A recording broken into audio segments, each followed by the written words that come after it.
Okay, so this is called Q&A part 3. These are some questions that didn't fit into the first video, so this is part 3, the last part. Okay, because I have a lot of theories here, and like I said in another video, I'm not gonna share all of them because it is what I'm gonna say is that I am not the main anything, believe it or not. I'm aware, I'm self-aware like that. So I'm like, whatever is happening, imagine like you going on a concert, you're there to see Beyonce is the main act, you know, this is what everybody came for, this is who everybody want to see, you know, they paid for. And every time you go on a concert or something like that, they will have opening acts. It's like local bands, local singers, dancers that will come up and do their little 5 minutes of whatever. Do you understand? And then the main actor, the main singer, the main whatever, the main star will come up. So I'm just saying, in this situation, people are reacting like this now. They're being hateful, jealous, envious, spreading gossip, slander, rumors, just being messy, do you understand? And acting like I am some kind of main actor, main component, main figure in this whole telenovela. And I'm just trying to say, bruv, I'm not. I can assure you that. So whoever's watching this and it's like, okay, we're gonna send in the real deal soon. Do you understand? They see that you guys are not ready. You say you are, but you guys are not ready. Because if you guys are reacting like this to little old me in this situation, you can't even take this right now. You feel some type of way. It's the wrong this, it's the wrong that, it's that, you know? Wait till you see the main actor, the main number, the main person, the main front, do you understand? Wait till you see and meet that person. I'm gonna tell you, compared to that, I am a fart in space. I'm a fart in space compared to that. So I'm just saying, you guys ain't ready. You say you are, but you're not. What's your stance on abortion? Okay, that if you are a woman, if you are a womb carrier of some sort, if you can birth life into this world, if you have those abilities, like you can carry life, do you understand? Then I feel like the decision is in your hands. You're not alone with the decisions, of course, because you cannot make a baby a whole life by yourself like that, you know? So I feel like when it comes to abortion, both parties should be involved and discuss how we're gonna do this. Are we gonna keep it or are we not gonna keep it? And what is the options? You know, but the final say is the womb carrier. That's my stance when it comes to abortion. For me, myself, I have done 3 abortions. If I'm gonna be absolutely honest, 3 abortions, and 2 of them was actually justified, if I'm gonna be honest. I keep saying if I'm gonna be honest, I am honest. 2 of them are justified because I was too young. One of the first times I didn't even know that I was pregnant. This was like, if my friend didn't say anything, because she thought that she was pregnant and she didn't want to do the test by herself, so she basically forced me to do the test with her. If I didn't do that, I'm telling you, I would have gone for at least like 2, 3, maybe even up to 4 or 5 months without knowing that I was pregnant. So I would say the first 2 times were so-called justified, you know? I felt like financially I wasn't ready, mentally, all of it, you know, I was too young.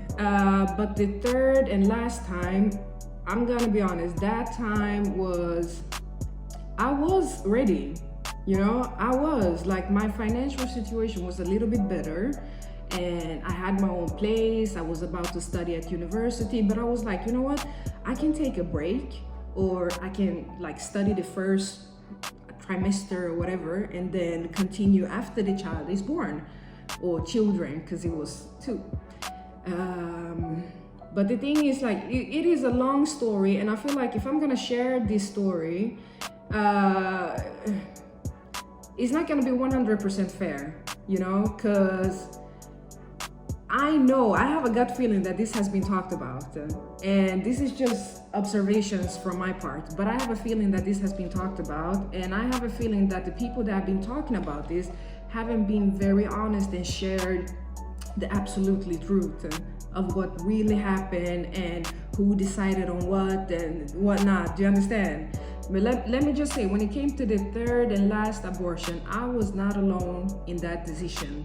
Even if these people try to make it seem like I was alone and basically blame everything on me and paint themselves out to be some kind of saints on social media talking about we are against abortion and we would never, and you know, and it's like the same guy, he told me that he and his ex, like before me, the girl that he was actually in a relationship with, they did an abortion. Do you understand? So it's not his first time, but if you speak to his mother, then she will be like, no. My son has never, you know, he's perfect. He's a saint. I had a conversation with a older African friend from the town that I'm from, and he told me, he was like, don't even stress yourself. We, the African community, we know what really transpired, because we know that mother, that woman. Do you understand? So we know that she had a hand or two or something in that whole madness. You were not alone in that decision. Like, even if they were absent like that, your absence is a very loud statement. Do you understand? Anyhow, do I regret any of the abortions? If I'm gonna be honest, like I said, the two first ones was kind of justified, or whatever you would say. But the last one, the only thing that I regret when it comes to the last one is that sometimes I can see children that are a specific age, and I think in my mind, like, wow, if I kept those twins, they would have been this age right now. Like, I could have like a full-on conversation with them. Like, they would have been small humans. So that part makes me sad, of course, you know, that I'm like, oh, I could have been a mother already. Like, I could have, you know. But then I remember, like, okay, what kind of person was this? What kind of family did he come from? And then I'm like, you know what? It sounds bad, but it is true. Like, you gotta make sure that you create life with the right person, because this is, if it's with the wrong person, it's like a death sentence almost. So I'm happy that it was not with him per se, you know, because I said it in many videos. If I get children, I didn't have it easy growing up. I didn't have like your typical household, typical upbringing. And I'm very determined that if I get kids, my kids are gonna have it all, plus a little bit more. And since my kids are not gonna be able to get grandparents and aunts and uncles like that from my side, because I don't have much family like that, we don't have any contact like that, then I gotta make sure that the guy that I decide to, you know, settle down with, to get a kid with, and all of this stuff, that he, like, you know, that we are on board, that we understand each other, you know. So, but I'm gonna be honest. I keep saying I'm gonna be honest. I am honest. I'm always honest. Too honest sometimes. It's a lot of shaming. Like, people love to shame women for this decision. And the thing that makes me so sad about it is that nobody has like a real plan B. Like, they will say stuff. Like, I had a conversation the other day with one of my acquaintances from here. And what did she say? She was like, no, I'm against abortion. So I gave her the typical, okay, but if somebody being raped, how's your stance then? And then she was like, oh, okay, maybe in those cases, but you can still adopt the child. Do you understand? Like, they have no concern. They literally see the woman, the body, the female body as some kind of like machine, you know, like you don't have emotions and all of this stuff. Like, you guys, I haven't been like, I've been pregnant, but I haven't been like going through a whole pregnancy. But from what I heard from friends and acquaintances, those 9 months, and after those 9 months, It is. You go through so much as a woman. Your whole body, like chemically and physically, just changes. And you're just gonna do that for any guy like that? And I mean, you know what? If people care so much about abortion, you guys should put more focus, more emphasis on stuff that happens before. Okay, so how can we go out and give more information about that? When you do an abortion, it's not just like a snip surgery, whatever, and then it's done. Like some people, it will come months later, weeks later, years later, they will have like deep depression, you know, like regret and stuff like that, you know, like talk about stuff like that, condoms and safe sex and all of these stuff, like focus on the pre-work. But these people, like I don't know, bro, I feel like it's a lot of hypocrites, like I said, I know some people that have done multiple, like some may think that my 3 is like, come on, you should have learned, like 3 is, come on.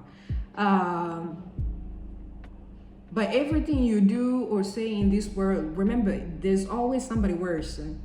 There's always somebody better too, but do you understand? Like you are never at the end of the spectrum when it comes to anything. Believe it or not, already 11 minutes. God damn. I want to share a little side note. This was when I was in Canada on a work visa. And I just came from work and I was on my way home and I saw a lot of people demonstrating, protesting, and they were outside a clinic. And I never seen this in real life. I seen it on YouTube, I seen it on the news that this happens overseas, but I never like experienced it or seen it myself. So I was like, what? And I was watching what kind of people are in this demonstration, you know? I can tell you it was men and women and none of them was under the age of 50 or something like that. Like none of them were in the childbearing or child giving age, if I may say. You have some people that can still be pregnant in the 50s, 60s, and people that can definitely impregnate people until they are in the lying deathbed, you know, of course. But I was like, why is it always like that? These people, they had their time, you know, they made their decisions, they have their outlook on whatever, you know. Now let somebody else decide on what they want to do with their body, their God-given vessel. Do you understand? Because I was like, I didn't see anybody like my age up, like it was, you know. Anyhow, one of these ladies, I was sitting on the bus, one of these ladies, she had her sign and she came and shoved it in the window in my face. So I did this, fuck you to her, and she was like, oh, and I was like, back, because you are in my personal space now, talking about your belief, and you have all rights and everything to believe whatever you want to believe and practice whatever you want to practice, but you don't have to shove it in people's faces like that. Do you understand? So no, I'm gonna be honest. What is my stance on abortion? Like I said, if you are a uterus carrier of some kind, you know, like this is your God-given body, you know, then I feel like the decision is in your hands, but you should use that decision wisely. And for those people that are talking about, you can put the kid in foster care, adoption, and all of this stuff. Let me just tell you, as somebody that grew up in the foster care system, is not always the answer. Do you know how many people that don't get adopted, don't get into a foster family because they are either too old or something else, you know, so they get stuck in the system until the system decide that, okay, let's just find like another alternative solution for you. And that alternative solution is many times not better. So I have many people that are like, no. Adoption and foster care is not always the solution, you know, like it's not always the better solution.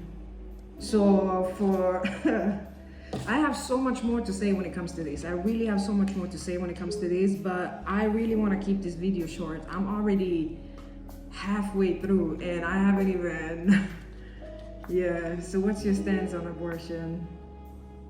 Mind your business.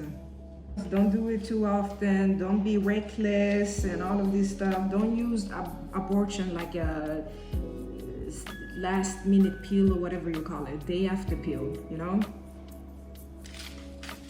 Try to have your brains with you. Anyhow, body count, okay? So body count is not anything that I'm gonna share on social media like that. Even an open book has its limits. Do you understand?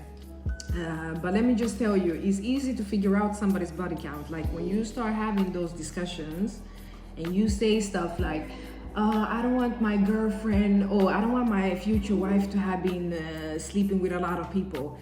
And the person is getting very, you know, almost aggressive.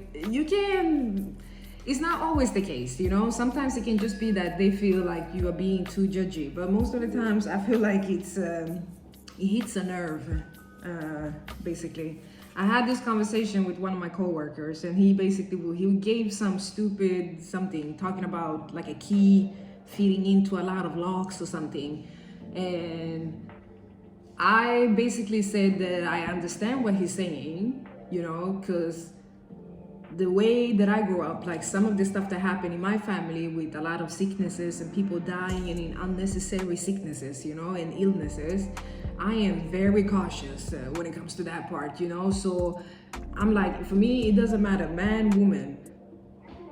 I don't want somebody to have been sleeping with a lot of people either, because I'm not thinking only STDs. I'm thinking spiritual transmitted demons as well. You know, like you meet, like women are receivers and men are givers most of the times. So you meet a guy that be sleeping every other weekend with different broads, and some of these broads are confused, depressed, and have all of these emotions, and then he comes to you and just shove that into you. Do you understand? And you wonder why you're so down. Everything is good around you, but you're still down. It's like, because you're carrying spirits and demons that are not even yours, you know. So yeah, I saw this little clip on Instagram, and this was a guy talking about some kind of scientifically proven whatever, and he was basically saying that the so-called red pill community, they often are very fast to slut shame women, you know. Oh, if she has been sleeping with a lot of men, that it means this and it means that, but they don't take in consideration that this goes for them as well. So this guy was basically saying that yes, they are more prone to be cheating on you, they are more likely to get bored easily. Like it was a lot of statements basically, and they said it goes for both women and men, you know, there's no difference there. I don't know why this is like a concern, but I think it has to do a lot with egos. It has to do a lot with egos, because men feel like, what did this coworker say? The stuff that he was saying, it made sense. It was basically saying that, you know, like it was embarrassing walking around with a chick like that. Like you don't know if she has been sleeping with some of your friends, or you know, like you don't want to be embarrassed walking around with something used, because they see this as something used, and they want something fresh, untouched. The sad part is, so they care more about what other men will think, basically. Personally, for them, I don't think it's an issue for them being with a woman that has a high body count, because most of the times when they decide to settle down with a so-called virgin, or somebody that haven't had like a high body count, they will still cheat on that poor person with somebody with a humongous body count, you know. So it's like, I don't know, hypocrites. That's what it is. It's hypocrites. Hypocrisy. What's your stance on porn? Okay, pornographics. Yeah. Let me just say, first time that I ever saw porn was, I was 10 years old, and my friend, a girl, she was 12 maybe, like 2 years older than me. This was back in the days when you had like a VCR, whatever it's called, like you have to shove it in like this thick cassette, you know? And he forgot it. And we were sitting in her room, because they shared, and we just pressed it in, and all of a sudden, like, we saw, like, this was women and men that had, like, you saw that this was from the 80s. you know, the big hair and everything. And we were sitting there and was like, what the fuck are we watching, you know? And we took it out and then we looked at each other and then we put it back in again, you know? So this was my first experience. And I would say, like, I don't know, like, I think a lot of people, they don't think that women watch porn like that. And it's like, they do, you know, like we do. It is a whole section, a whole genre, specifically for women, even when it comes to this. But I'm gonna be honest, I feel like this is not where you should get your so-called information from when it comes to the love making, because most of the time it's very staged, it's very fake and all of this stuff, you know? Like, this is not, they had so many discussions when it comes to this, pornographics and all of this, and how it's hurting people, you know, because what guys see online, they want to try it, you know, and it's very aggressive. They don't understand that this is theatrical, it's fake. Like, sometimes they don't even have sex like that. Like, they're not having the intercourse, they're just, you know, playing, basically. Yeah, but if you see it from a religious standpoint, then this is an absolute sin, you know? Like, it is a lot of stuff that is sinful if you are religious. Like, it's not easy, you know, being on this earth where is so much sin, or it's easy to get into sin, and you being like, you're trying to restrain from it. Like, for you guys that are doing it, kudos to you guys, you know, but I don't judge people like that. I really don't. I remember, like, me and a guy that I dated, we watched porn together because I felt like every time that we were trying to have sex, his thingy was getting softer. And I felt like he was not attracted to me, maybe because all of the other girls that he's been dating, like, he had a specific type. And I was like, you know what, we need to brainwash him. So I was like, okay, so now you're gonna see like a real vagina. Do you understand? Like a real foreign whatever. Do you understand? Just to, like, I don't know, open up his something, you know? But did it help? I don't know. I don't know. But we experimented together, let's just say that. What's your stance on marriage? Okay. Yes. Marriage. I haven't seen any successful marriages, like when it comes to my family and relatives. If you haven't seen something or experienced something, it's kind of hard to, you know, like, they have this saying, you know, there are people that are raised on love and people that are raised on survival. And I feel like, for me, when it comes to marriage, I want to be married someday. I really do. Like, I have this new age, but I have this traditional way of thinking too. Do you understand? So I want to be married. I want to have the whole 9 yard, the wedding and all of it. But it's not a must. Do you understand? Like, my life won't. I've seen a lot of quotes where they're saying, oh, one of women's, how do you say? One of the things that scares women the most is being unmarried when she's in her 30s. And somebody was like, nah, it's going to the toilet and realizing that it's a snake inside or whatever. Anyhow, I mean, the way marriages are nowadays, you know, people marry for money, people marry for passport, for citizenship, for all kinds of other reasons that has nothing to do with, like, genuine love like that. And you hear, like, if your spouse, something happens to them, like, you are their, not supervisor, but everything, like, any loans, any debt, anything, it will be on you. You guys share everything, more or less, you know? So it's not just for fun, having a white dress, being a princess for a day. Like, this is a lifetime, long time, you know? We had this discussion, me and somebody, a few years ago, and they basically said that marriage ruined relationships, and was like, everybody that they knew, they were engaged, and that was it. They were engaged, they maybe lived together, but as soon as they decided to get married, it was almost like now the pressure was getting on. All of a sudden they felt like, we need to act different.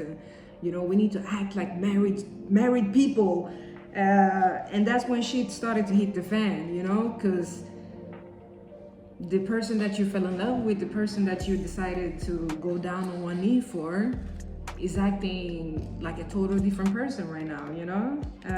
Trying to adapt to a role that is very like, not one size fits all. I do believe in marriage. I think it's a beautiful thing that you have so many people on this planet and somebody would find somebody and be like, this is who I want to spend the rest of my days with. Do you understand? It is beautiful. I'm gonna be honest. I'm very like, no, it is beautiful. But if it doesn't happen, I'm not gonna, do you understand? It's that level. I had people, believe me, I had a specific guy that after like 1.5 months of dating, he actually asked me through the phone if I wanted to get engaged with him. And he started to talk about tradition and all of this stuff. But the thing is, like, I said no, because a lot of reasons. Number one, I felt like it was very like, you know, like some people, they don't see marriage as like a union like that. Do you understand? Like this was almost like he wanted to skip the girlfriend and boyfriend stage and just jump on to, you know, and I'm like, for some people, awesome, that's good for you guys. You know, if you feel like you found somebody and they are right and all of this stuff, go for it. Why waste time, you know, with rules and regulations? But I was like, nah, bruh, like for somebody like me that haven't even had a relationship like that, like, let me just, come on, you know, like an easy start. Let's get to know each other. But it was a lot of stuff that was sketchy with this guy. So that was a good decision for my part. That was a damn good decision. Nothing that I regret. Let's believe that. Okay, so what's your stance on suicide? Okay, so I'm new to this whole YouTube thing, so I don't know, like there are some words that you're not supposed to say. Like you're not supposed, like they say unalive and smicks and like I seen other YouTubers, you know? So I don't know if I can talk about this, but let me just try to use another word for suicide. This is a deep question, bruh. My stance are that it is sad that anybody would go to that length that they want to end their own life. I know it's a lot of suffering in this world, and I know some people get the worst end of the bargain, and you can't just tell them to cheer up and, you know, do you understand? Like some people have it, like they've been born into trauma and abuse, and it has been going on for the whole life, like, you know, no pauses. So I understand that feeling. Like I have one of the questions here that will talk about mental health a little bit. So I understand that feeling. I'm not very judgmental at all. But I feel like, bruh, when it comes to this whole suicide thing, one thing that made me like see this in a new light, this was one of the, I don't know which religion this was, but it was one religion that was basically talking about that people that commit suicide, they end up in some kind of middle phase, you know, like you don't end up in heaven, you don't end up in hell, and you're definitely not here on earth anymore, but you end up in something in the middle, and that in the middle is often like you get tormented. So everything that, whatever made you want to commit suicide, let's say, I don't know, you got bullied too much, you know, you got bullied, or, you know, like some traumatic, whatever happened, or, you know, like something, whatever that thing is, it's gonna continue. You're gonna relive that, you know, until like you are done. Like you will be like, oh, do you understand? Like it will be like, oh, it's too much. Constantly. Everything that you were trying to escape, you're gonna relive that until something had decided that, okay, you had enough now, you learned your lesson. And then from there, you're gonna be either going up to heaven or down to hell or whatever you go. Like I said, I'm not religious, I'm not even spiritual like that, but that specific thing right there, I'm telling you, something in my heart was like, bruh, if this is not the truth, then I don't know. So just imagine yourself, like, would you wanna, like, whatever you're going through right now, it is catastrophic maybe, you know, and you're like, you don't see any way out of it. But imagine like that, but for, I don't know, 200 years, if not more. Do you understand? Huh? Bruh, that makes you like dig deeper and try to be like, okay, I need to find like something, another solution, like something that keeps me grounded a little bit, you know? Even if it's not perfect, you know, still struggling, but something that is like, okay, it's worth it to be here. I think they have a Netflix series called Lucifer. This is about basically the devil living in Los Angeles, and well, yeah, he's helping like a detective solves different crimes and stuff like that. I have been binge watching this one because this one was it was a mixture of religion and a lot of other stuff, you know, but it was actually amusing to watch. And you have one of the scenes there where it's a guy that has been doing something and he dies or he commits suicide because he want to escape what he have done. And then he ends up in something called hell loop. You know, like everything that he has been escaping and everybody that he ever done wrong are there. And he's aware, but still he can't do anything about it. So this continue. It's a hell loop. It's just looping, you know? I'm telling you, I don't know exactly which season and which episode it was, but if you have any time, try to watch it.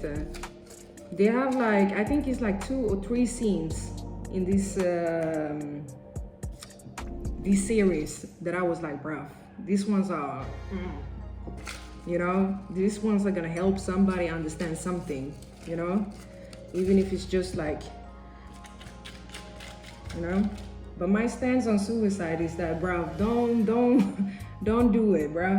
Like, I had my fair share of, the first time I experienced suicide closely like that was when I was 16 years old. I started high school, and I remember I became friends with this guy that was adopted, and he moved out very early and lived like in the hoods with a lot of other people. And every day when he came to school, I'm not kidding with you, he had like, his lip was busted, he had like a black eye, like it was always somebody attacking him because he was extremely flamboyant.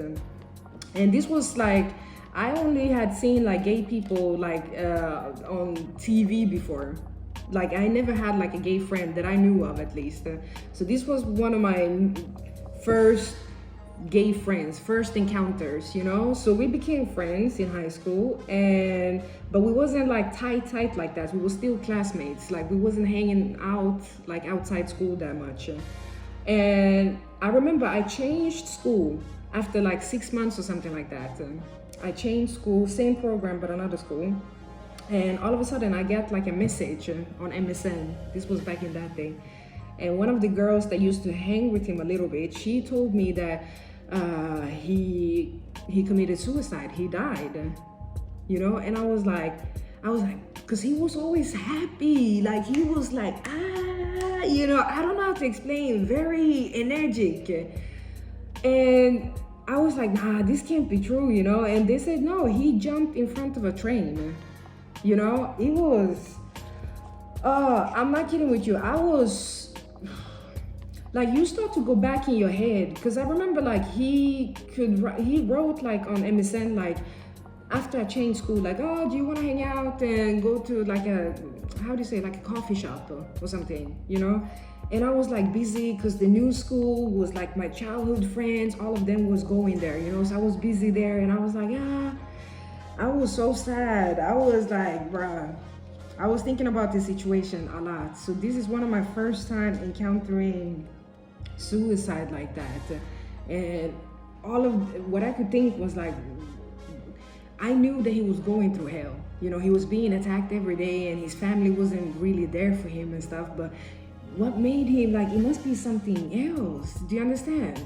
Or maybe it wasn't something else, but you know me, like, I'm a thinker, you know, so I would dig, trying to understand. And when it comes to myself, I would say that when I graduated, when I was like 18, 19, I started to get into deep depression, you know, so I tried to end my life. But I would say that that first time was not like, I didn't want to die like that. Do you understand? There's a difference. Like when you actually, like, you have decided, like, you just want to end it, you know, like you have been planning it out and everything. But this, I felt like this was just a cry for help or something, you know, because I felt so, like, I have been analyzing myself in that situation, and I can say that this had to do with like separation anxiety. Like I have something called separation anxiety. It's getting better now, but it was like since I was small, you know, like I don't like goodbyes and all of this stuff, you know, like I don't know how to take it. So when I graduated, a lot of my classmates, my friends, they already knew that they were gonna start university the next fall, you know, they gonna move abroad and do something, you know, and I hadn't even think anything, you know, so I was very like, okay, so what am I gonna do with my life now, you know, like I'm so-called a grown-up almost, you know, and I felt sad. I felt out of place, you know, but it was stupid. It was stupid. And the last time that I tried to commit suicide or that I tried to end my life, bruh, this was almost 2 years ago, I think, yeah. Almost 2 years ago.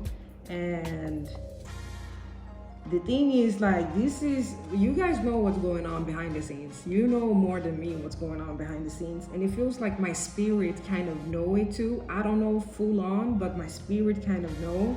And I just, like, it was too much going on around me. And it was a specific thing that was starting to show up very much, you know.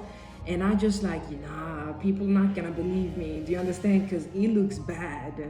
Like I wrote an Instagram post about this not too long ago. I was like, you know, some people will be like, the lightning cannot strike twice at the same spot. And it's like, yes, it can.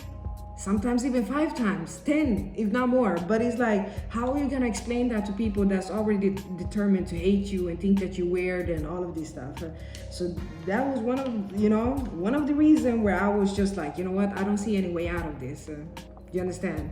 It was a lot of other component, believe me, a lot of other component, but you know, you always have that one little that breaks you off the edge, you know? And this was it. I was like, bruh, huh? Is this how it's gonna end? But I'm telling you, like, something happened. Something did happen. Let's just say it's not my time yet. And especially not like that. So my stance on suicide is that I feel like don't consider it, don't do it, don't entertain it, don't anything like that. You understand? Like, oh, I tried everything, you know, the hotline, you talk to somebody and everything, but it feels so, you know, like if you can't call somebody, then you're not really there. Like I'm talking about these people that are already like, they are there, you know, no matter what anybody say, nothing can change that. But it's like, for you guys, I just want to say, don't do it. Do you understand? Don't even consider it. Think about this hell loop that I'm talking about. Is it worth it? It is not, bruh. It's not. It's not. That thought alone will spark like solutions for you. Find those fucking solutions, okay? Okay, so what's my stance on mental health?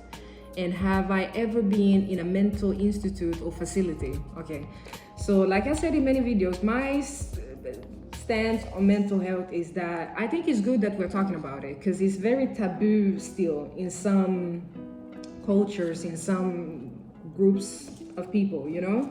So it's good that that people are aware, you know, that sometimes people are now just waking up trying to be aggressive and mean, and you know, like you have stuff behind that is causing you to act a certain way and behave a certain way, and you know, So I think it's good that we are talking about it, shine light on it, of course. But then with everything, it gets to become too much almost. And then you will have like these groups of people, like there's not much so-called wrong with these people, but they just want to feel different. They want to fit in somewhere. They want to, some people, they long to be an outsider, you know? It's like most introverts, you know this, you have probably met extroverted people that would be like, I'm an introvert. And you will be like, bitch, you're not, you know? You're not. But do you understand? So it's the same here with the mental health thing. You have people claiming that they have this and that and the fourth, but really they're, I don't know, bro. You have sometimes so-called real shrinks. They have gone through the education and everything. You will have them on social media sitting there giving pinpoints, saying, this one is narcissist. Yep, this is classic narcissism. This one is borderline. And it's like, if you are a real shrink, you have gone through the whole process, school process, you know, and all of this, and you are sitting online acting petty like that, it's like, bruh, somebody should take your license or whatever away from you. You know, like you can't just sit at home and judge people based on stuff like that. Like it is a lot of factors that need to be taken in consideration when you put diagnoses on people. One of the questions here has something to do with that, to be honest. So I'm gonna come back to this somehow. It is a lot of self-proclaimed social media shrinks that will be there like, yeah, this is classical, da da da da da. And it's like, just shut it, huh? Just shut it. Jesus Christ. Huh? Yeah, if I ever have been in a mental institute, I have actually, twice.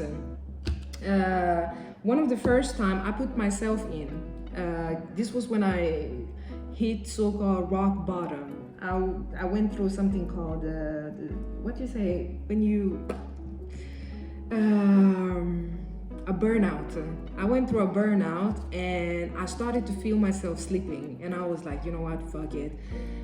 I don't know what's gonna happen, you know, so I put myself in. It was hard to put yourself in like that, or, you know, get in, because often it has to be like, I don't know if it's because it's so expensive or whatever, but you know, they have their criterias, they have their little hierarchy when it comes to that too, you know. But I got in and I met a lot of people inside. I'm not kidding with you. I met a lot of people, and some of these people, they did exactly like me. It was a specific guy, I remember. He was in his mid 40s, a father of two or something, and he was some kind of engineer, you know. He had his little house and he was married and everything was fine, but he just, you know, he was like, this was like his, I don't know, 4th or 5th time visiting here. Like he had those times where he felt like, I just need to get away from all of this, you know. But he was like, yeah, I can still manage work and family and all of this stuff, you know. I have a wife that is very understanding, but I just get this so-called burnout sometimes, you know. So I have to, so that was one of them. And then we had other people that multiple times try to end their lives, and one as old as, he was in his late 70s or something. I want to share a story about that, but I will just do that in another video. But yeah, the last time I was in a mental facility or institute was without my will. This was in Portugal. Yes, this was in Portugal, and this has to do with my little attempt, whatever you're gonna call it. So I was locked up there for 2.5 months. And this mental institute, it was not like here in Scandinavia, you know, where you have maybe like a TV and all of this stuff. Like this was Alcatraz, you know, like the windows were, it looked like it was in jail, basically. And I was like, how is anybody gonna be better in a place like this? It looks like a punishment. It was crazy. Like, I want to do a whole separate on that, just that specific, because it was crazy. 2.5 months I was in this facility without my will. I was trying to get out, even got my little brother to try to talk to these people, and you know, like, they were not evil, believe it or not. These people, they were good people, I noticed eventually, but it was just the whole forcing somebody, especially somebody that's not even a citizen like that, you know, to stay in a facility like that. I felt like these people, they wanted to do other tests. They were interested in doing other tests. And they needed a reason to be like, oh no, but we are afraid of your, that you will have like an episode or whatever. And they even came up with their own little diagnosis when it came to me. And I remember like the other patients heard about it. So I'm like, how serious can it be? Like if you are giving out something as personal as somebody's mental health statement, what you think, to other patients. So one of the guys, he was like, he wanted to test because he was like, I don't believe what these people are saying, so I want to test myself. So the sun was shining and he was basically trying to see my eyes if they were, if they were moving like this or not, if I had these crazy eyes. And he was like, nah, I'm not buying it. These people are giving you a false diagnosis, And I even got like medication without my consent and will. Oh God, like I'm telling you, I want to do a whole separate on that one. But let's just say that this place scared the life back into me a little bit, like maybe this is what I somehow needed. Like it was so weird. I'm telling you, like I want to sue these people in the future because the way that they did this stuff was catastrophic. Do you understand? I want to sue them in the future, but I'm saying that when I came out, oh God, those thoughts that I had before, like lingering in the back, I'm telling you, completely gone. That was enough. I was like, oh, I'm good. Let's go. But I'm a little bit, when it comes to mental health, blah, blah, blah, all of this stuff, my mom, like I saw, she was called crazy here. They put her in mental institutes and all of this stuff because of religious stuff that she said. And the thing is, like, you guys know what's going on. And if I repeat what she said, you will know that she was not crazy. And you will be like, man, poor woman, huh? They put this woman in a mental institute. They try to shove medication on her, saying that she was crazy, unfit to take care of me and my brother and all of this stuff. But if I tell you what she said that made this whole thing spiral, you will be like, man, this government, these people have been working against not only you, but your family, your relatives, your whole fucking bloodline for a long time. So you understand why I'm a little bit iffy when it comes to these people, I'm not saying my mother was perfect in any shape or form. She had her whatever, and you have some mental so-called illnesses that runs in the family. And they are starting to wake up and understand that it's not only always witchcraft, like some of this stuff, like it is kind of curable, So I have an uncle that is very like, he's talking about this openly,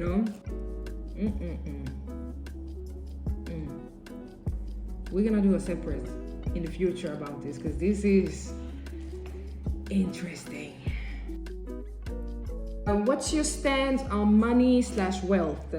Okay, so remember, wealth can come in different shapes and forms. You can have like a farmer that has a lot of cows, a lot of whatever, a whole, carrots or whatever, like a whole, and he's wealthy, so it doesn't have to be physical money. So what's my stance on money and wealth? I would say that I want to create generational wealth. I want my kids and my kids' kids to experience so-called old money, and that old money is gonna come from me. That wealth can look different, but I want it to be something sustainable, because now when we're turning into digital currency and a lot of this stuff, then you gotta have something that is like, it's gonna work for the next 50, 100 years, come up with something that is very like sustainable and lucrative like that for a long time. I don't come from money like that, so I don't know how to explain it. I'm a little bit stingy, and especially going through the homelessness also, it makes me like, you're afraid to end up in that situation again. So you are very like, you watch the price and you are very, careful with everything you do and say. So I don't know, like when it comes to money is not everything, but I haven't always been like this. If you ask some of the people that I used to hang out with before, I was wearing designers, I was this, I was that, you know. I feel like everybody has that period, more or less, you know. But something happened, and I like the new me, because the new me right now, like, if I told you how little I have in my bank account at the moment, and this has to last for the next 3.5 weeks, you would be like, you know. But I'm not stressed about it, you know. I said to one of my coworkers, I'm like, my refrigerator, like, I have food that will last. I can do, like, do you understand? I have my clothes, I have everything I need. I paid the rent, I bought my bus pass and all of this stuff. So this money that I have right now, this is emergency extra if something comes up, basically. Because I'm not so controlled of it, do you understand? But it's like, if I worked for something, if I done something, of course I want to get paid. If I wanted to do charity, I would have done charity. You know, I said it in another video, I want to work in a shelter and whatever in the future. But me being here on YouTube, me putting stuff on social media, I'm not doing it for free, believe it or not. Like, I'm not that attention thirsty, believe it or not, that I would do this for free, you know? Like, I'm trying to get something as well, so I don't have to live paycheck by paycheck. But I'm just saying, the state of mind that I am in right now is that I don't get stressed out easily like that. And I like that. This one is gonna be long. I don't even think I'm gonna... How has it been growing up in Europe? This one, bro, we already 1 hour. Should I just cut it? How has it been growing up in Europe? And then the last question is, what's your stance on the internet / common terms on the internet? Should I save this? It is almost exactly 1 hour. Should I save this? How has it been growing up in Europe? I can record it, and then we'll see if I'm gonna add it or not. So let me just, okay. Basically try to explain how it is to be a black face in a predominantly white space. But yes, I grew up in Europe, specifically Scandinavia, and it is different. Like, for you Americans to think Europe is a country, no, it's multiple different countries here, and they are different, you know, more or less they are different. And I would say that like, the racism and discrimination that I have endured here in Scandinavia is very subtle.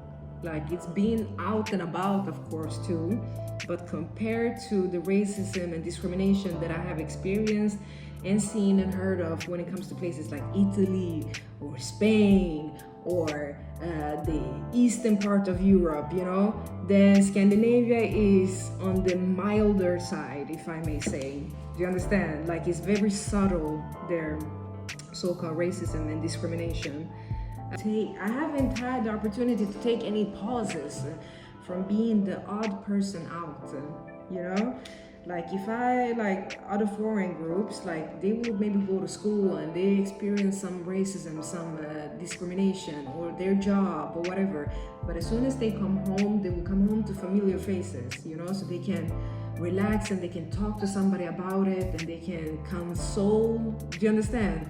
But for me, it's been like, nah, bro, like, I never had like a pause like that. It's been like at home, at work, at the subway, 24/7, you know?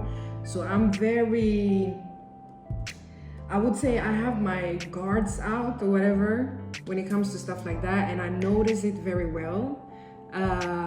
But it comes to a level where you get almost, what you call it? You get numb, you know? So I don't react as much. Like, I see, like, okay, so growing up here in Scandinavia, I would say historically, this part is not colonized. You know, like, some people would say, like, Spain, yeah, you have people from Morocco and other people living there before, and Italy is a mixture of whatever over there too and stuff like that. But specifically here, Scandinavia, like, it is Scandinavia. It has been like that since the day of dawn, you know, with the Vikings and everything. It's not like they have, if they have taken any parts here, it's from their own native indigenous people. That's what they have done, but not like from another group that they're not related to, you know? So most of the time, if I heard or experienced like a Scandinavian person say, "Go back to your country," like "Go home, we don't want you here," I didn't get upset. Like most of the time, I was very calm and said, "You know what? Just help me to buy my ticket, because I don't have the financial like that. You know, help me to buy my ticket or somehow, and I will leave."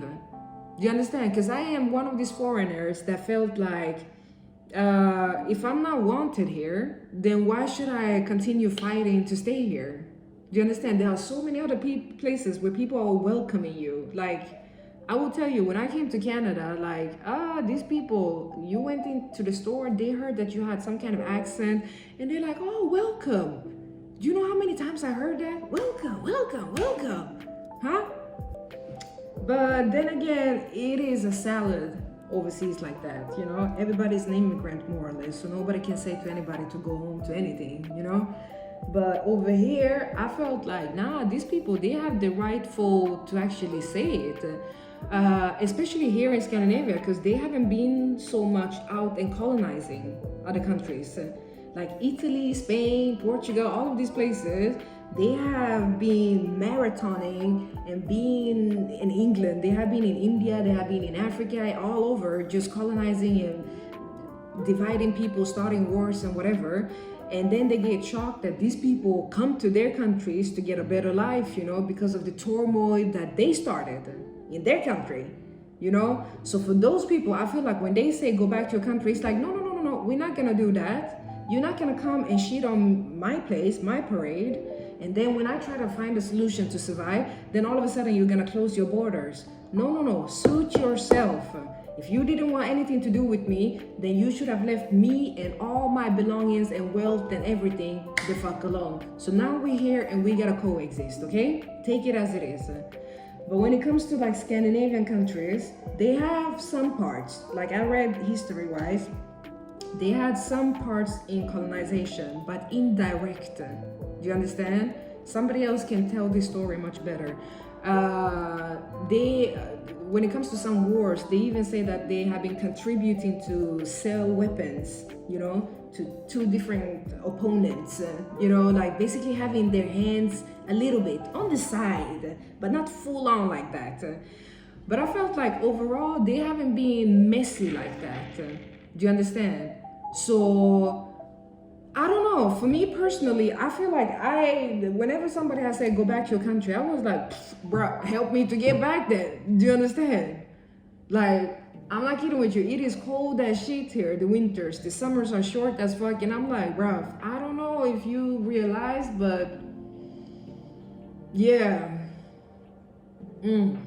I understand the foreigners that feel like, you know what, I'm here, I'm paying taxes, I'm being a good, decent citizen, so I'm even maybe born here, you know, and they feel like they have a place to be here. And it's like, of course, I understand that. Absolutely. I'm not taking that away from you guys. You can feel that and it's justified. But for me personally, I feel like, bruv, if I'm not welcome somewhere, then it is what it is. I'm gonna just take my tail somewhere else, you know? When it comes to that, racism and discrimination, for most part, the people that I've been experiencing it from, and I'm not alone saying this, a lot of other foreign groups, especially the melanated groups, can share the same story, that it is other immigrant groups that stands for this. I remember when I visited Germany, when I was in Berlin, and I experienced, like, in a hostel that I was living in, messy people, messy couple. And these people were Eastern European. I saw it. They have a specific look. I saw it, I heard it. And I was like, bruh, so I'm in Germany now, and I'm getting harassed, not by Germans, but by Eastern European people. Do you understand? And I'm like, bruh, you are an immigrant here too. Like, even, yeah, you have something called exotifiering. I don't know how to say that in, it's basically fetishization, you know, if you are exotic, different. Like, you don't feel like you are your own person. You don't feel like you're a mannequin almost. It's very, you know, for being a people that love social distance like that, they don't love social distance when it comes to your, So what's your stance on the internet common terms? Okay, so when it comes to the internet, I read somebody else saying this. They were basically saying that the internet is for everybody, of course, but I think when it comes to social media, people have been forgetting that this is a marketing tool. You know, you are a product, more or less, and whatever you have interest in, talent in, you're gonna try to showcase that as much as possible, you know. And even if you don't want to make money out of it, fine, it's just amusement, it's just a hobby, whatever, you know. But this is the mindset that you should have when you are on social media. And okay, so what's my stand on the common terms here? Gang stalking is one of the first. What do I feel about gang stalking? I feel like this is not normal. Do you understand? I get it with social media now. Somebody said the only reason why social media has become such a big thing is because a lot of people can just snoop around and watch people without getting any repercussions, basically, you know. So everybody's stalking more or less. You know, I know that sometimes, like, I would go on my suggestion list and somehow I would end up in somebody's great grandmother's whatever, you know, because you just click, and you end up like knowing when they graduated, and oh God, it is, yeah. So, but gang stalking, when it's a lot of people, it's a group of people that goes oftentimes against one specific person, you know, and they just watch everything that person does 24/7, just like human surveillance cameras. That thing I'm very against. It is not normal if you think about it. It is a sickness that you feel that you gotta be so invested in somebody. You gotta know when they took a shit last time, who they're talking to. And the worst part is, like, if you're not even close to this person, they don't know about your existence, you don't know, like, nothing like that, and you do this, that is extra weird. Because I mean, like, a former ex or somebody doing something like that, you know, it can be whatever reasons. You know, they trying to figure out who are you with now, if you have children together, you know, they want to see who is this new person and all of this stuff. But it's never okay to stalk anybody, I'm just saying. But this whole gang stalking, a whole group of people, is madness. Huh? It is madness, to say the least. And then narcissism. Oh, I have been talking about this before. I'm telling you, now when everybody is so aware of mental health and all of this stuff, everybody dated a narcissist. Everybody's ex is a narcissist. But it's like you gotta learn the difference with narcissism and the disorder, narcissist. And people are throwing that word very lightly nowadays, very lightly. I know that I have done it myself, but it's like, I'm trying to restrain myself. I'm really trying to restrain myself. But I'm telling you, some of these people, they have, like, it's not 10 out of 10 that matches. It's like fucking 100 out of 10, you know? They will be putting extra stuff that you didn't even know about. But narcissism, yep, I sure have experienced it. I have.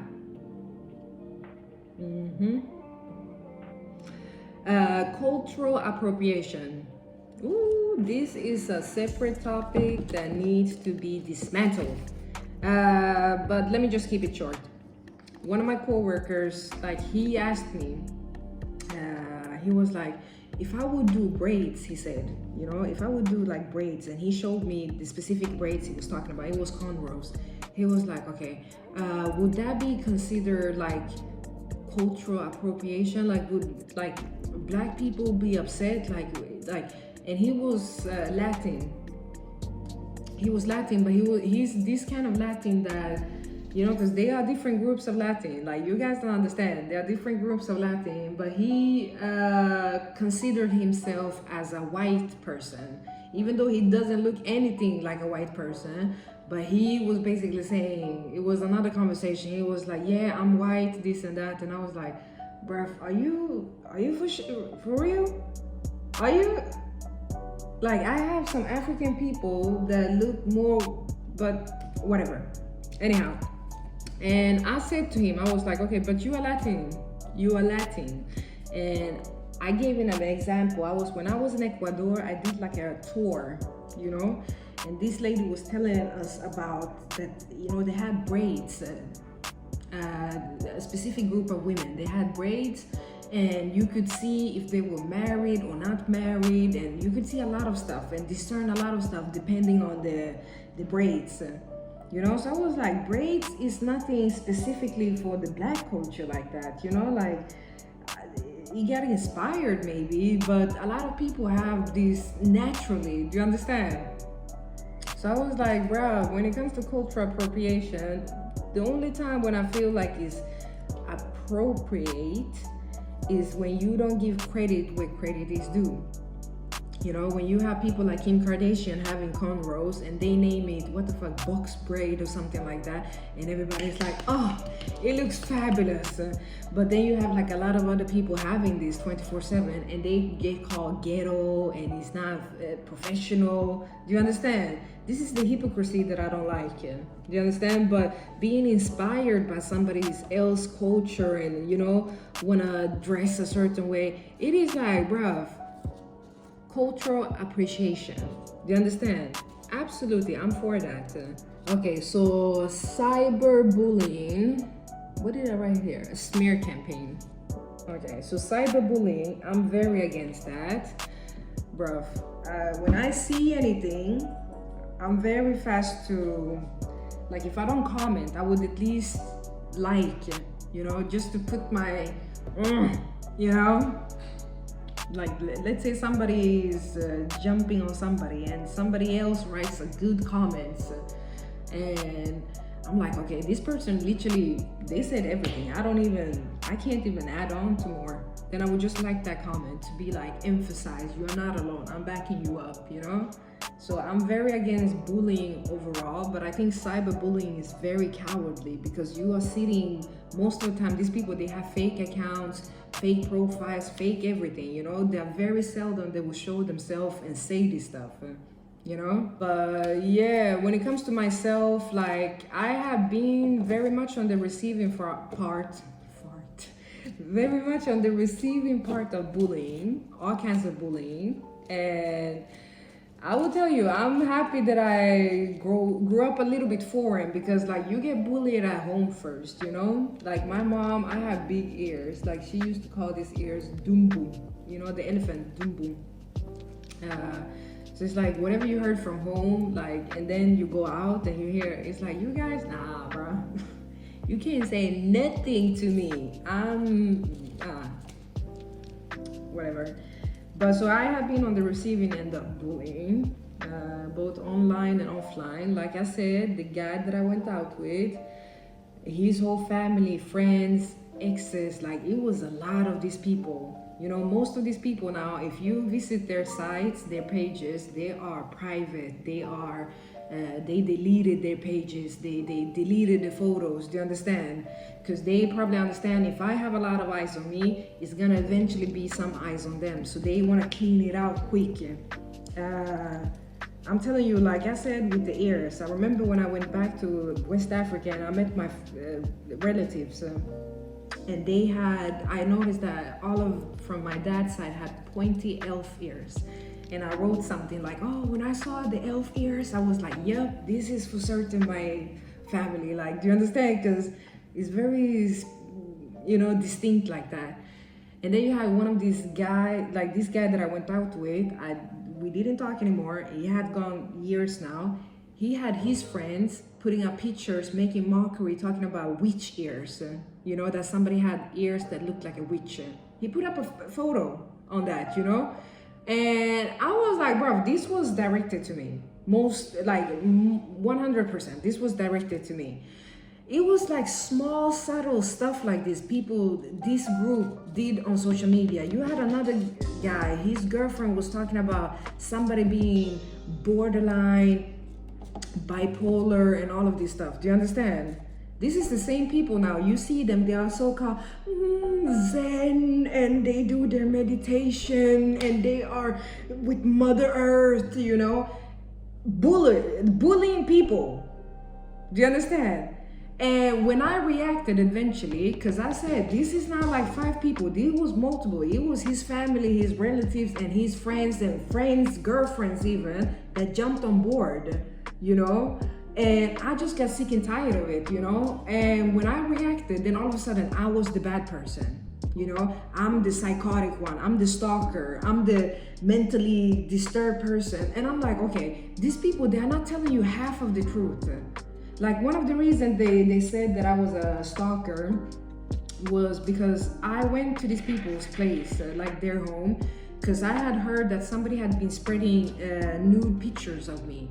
And I was like, I haven't been dating so many people. I can't easily figure out who it is. It's between these two. Do you understand? And I went back and forth, asked them. And the last one was avoidant as fuck. I didn't have the person's number. At the point, I didn't even have a phone. So I left a note, call me, we need to talk, because I'm gonna solve this. Do you understand? And when I came to them, the stepfather and the sister came out, and they basically told me, you know that he finished work at this time. Do you remember the address? Yeah, he lives there right now. They gave me the address, they gave me when he finished work, and these are the same people that will go online later talking about, oh, she's a stalker, she came unannounced to our place and all of this stuff.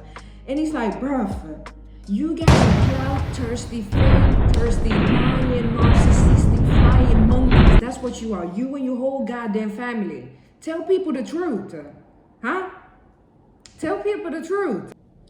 No, but anyhow, yeah, I have been going through hell and hot water when it comes to bullying, online and offline. And how I have been contributing to this, I remember it was a specific girl. We never met, actually. We never even spoke like that. But it was because we dated the same person. So I remember I was very upset because I saw, like, you know, it was one time people were calling me a car. They were referring me as a car or something like that. And this girl was putting up, like I said, it was cyberbullying going on.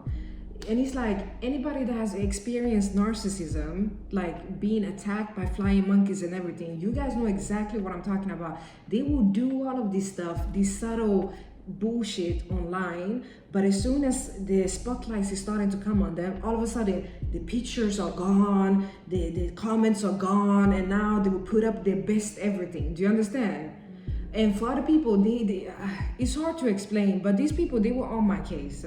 And this girl was one of them, and I got frustrated with her, so I did like a meme page, and I basically compared her to a monkey.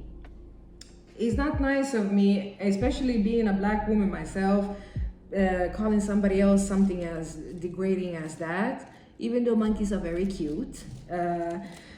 But we will not compare humans and animals like that, you know? But anyhow, so I did like a meme page. It was different memes, you know, and this was basically me retaliating to all of these flying monkeys, you know, that was direct and indirect attacking me.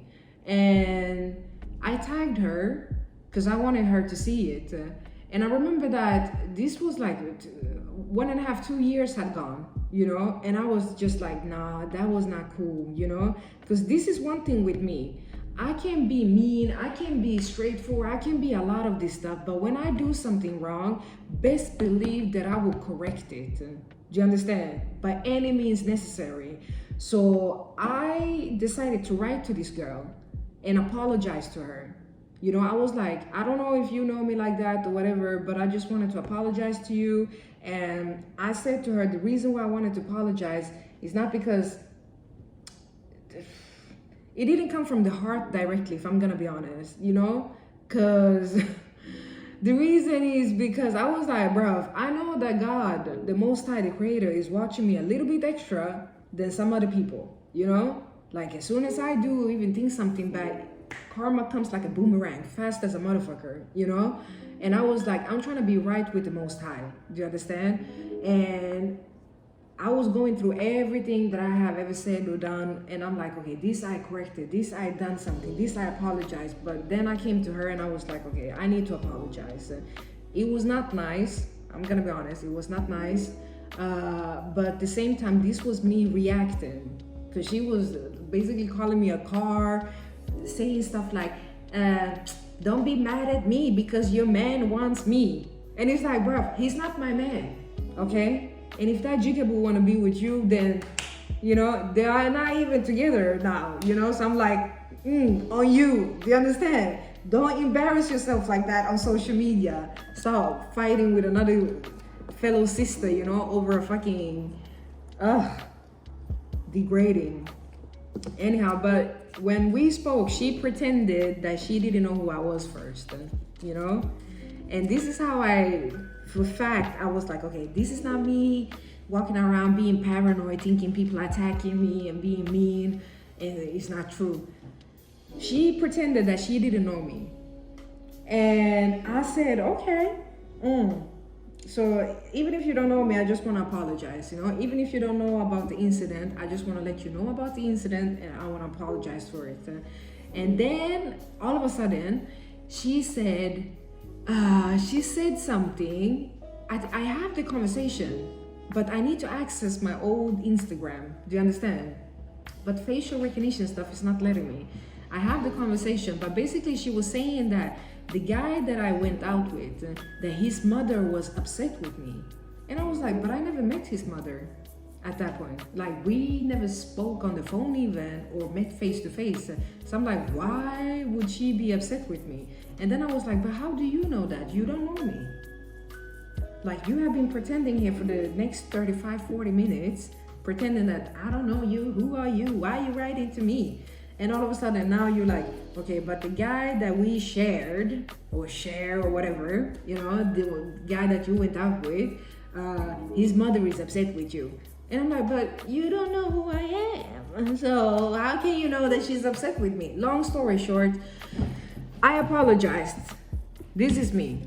Because I'm like, bro, when I die, I don't want to have any baggage here. You understand?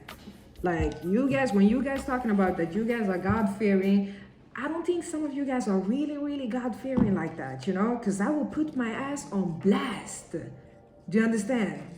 And people will be like, why don't you just shut up? Why do you say this and suit yourself? And it's like, bruv, huh? If you know the stage, I don't know 100%, but I'm just saying, if you know the stage that we're gonna stand on and go through and have to, do you understand? You want to be right with the Most High all the time, always. You know, you will fuck up, of course. It's inevitable. It's in your DNA. You're gonna fuck up more or less. But it's like, okay, what do you do after that? Huh? You're trying to redeem yourself. You're trying to, you know, do something. Do you understand? I'm telling you, bro, if I will die today, it is paid, bro. It is paid, bro.